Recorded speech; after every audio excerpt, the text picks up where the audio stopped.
Josh Brookes, fastest in FP1 and looking really comfortable out there on the Ducati. Yeah, I'm trying to ride nice and smooth. You know, the circuit's quite physical and difficult to ride on a superbike, so I'm trying to calm everything down in my riding style to make easier work of setting up the bike.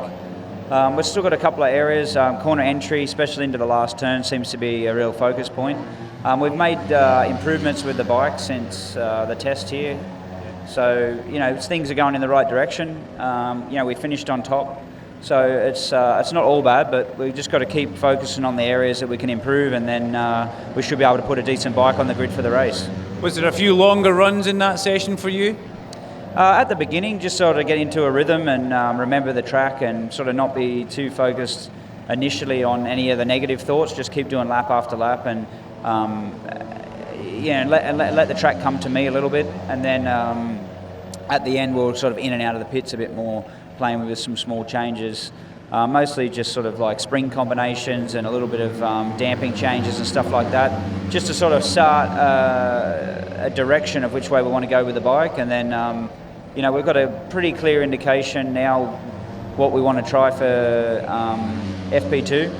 And the mechanics are there just analysing a bit more of the data just to be absolutely certain of what the next change is going to be.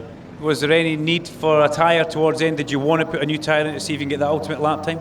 I did put a new tyre in at the end, but I just made a mess of it. I nearly come off. Any of the fans and spectators that were at turn 2 watching would have seen I got a really big slide out of turn 2. Actually, I think you call it turn 3 here. So that lap had to be aborted because I was a near crash, and then I only had one more lap before the checkered flag, and I just got far too late on the brakes into the final hairpin and ran wide all the way up the hill and lost a load of time. So both of the opportunities I had to do a faster lap were lost, but it was just my own mistakes. So thanks for your time. We'll catch up after FP2, see if you're still on top. Yes, thank you. Cheers, mate. Bye. Scott Redden joins us. Scott, cracking first session, inside the top 5 straight away. Yeah, felt really good actually. Track was weighing up really nice. Felt pretty good out the box, felt settled. Obviously helps me more when the sun is shining like it is today. It's beautiful, that helps. And I felt good. I'm looking forward to improve the lap time, get more laps under my belt, and be ready to put a show on. One thing I noticed about you just kept on plodding away for the start of the session, a big long run. Was that just because the test was kind of compromised up here? Yeah, I mean, I did more laps than I expected, a half race distance. That was just due to being a short lap, me trying to learn the track. You guys out there might have seen me making a couple of mistakes. I'm just trying to settle in.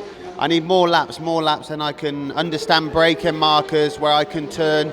But I felt good at the end of this session, put my best lap in with a used tyre, and see if we can improve in the afternoon. And to be inside the top 5 from the word go must make you feel great. Yeah, I think I was top 3 for a while out there, feeling good. But that's it, I just need a little bit more time. We're not too far off the pace, which is very good.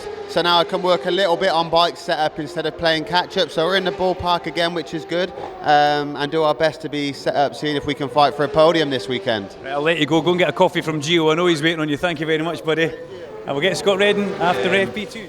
Jack Valentine from Quattraplant Kawasaki here. Jack, give us a run through how, first of all, how did Glenn get on, and then let us know Ben Curry, because we're all interested in how the recovery process is going for him. Yeah, I mean, Glenn, we've just made a few changes there for Glenn in that session, just got him up to speed, back up to somewhere we were going to get in the test the other week there. So he's just done a session there.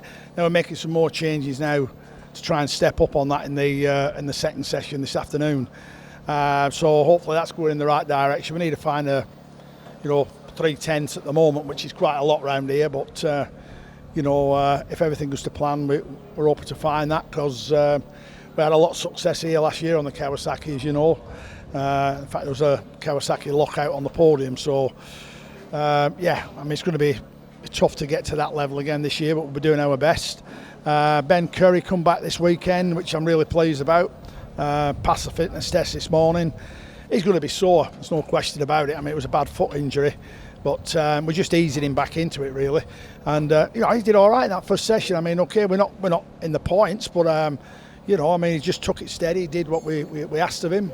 So I think he'll step up a little bit in the next session, and then it's just going to be a gentle progression throughout the weekend, and see how the fitness builds up over the weekend, basically. I take it he is still really sore, and walking's kind of a chore for him, because I noticed that Glenn's bike gets wheeled out and he walks out and gets on it, but Ben kind of hobbles round from the seat and he rides out from the garage, which is something you don't normally see.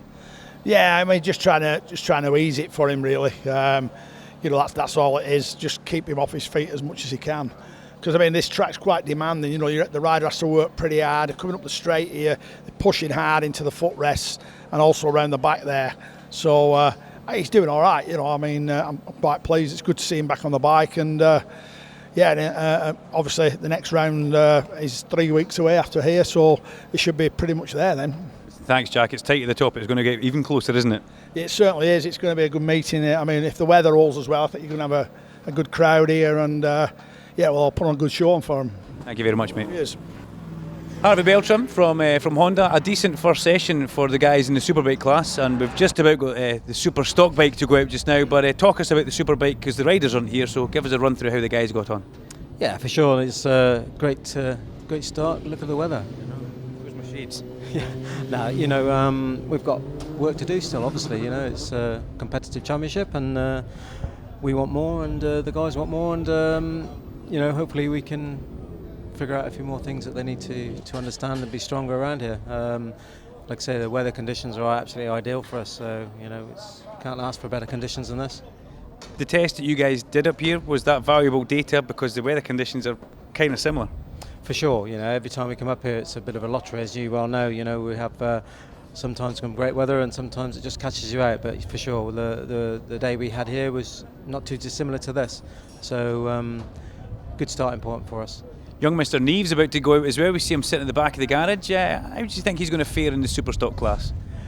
Yeah, Tom likes it here, and again, he's ridden well here in the past, and we're hoping that we can get out now in this session and learn and understand a bit more and be strong for tomorrow for qualifying. Thanks, buddy. Thanks a lot. Cheers.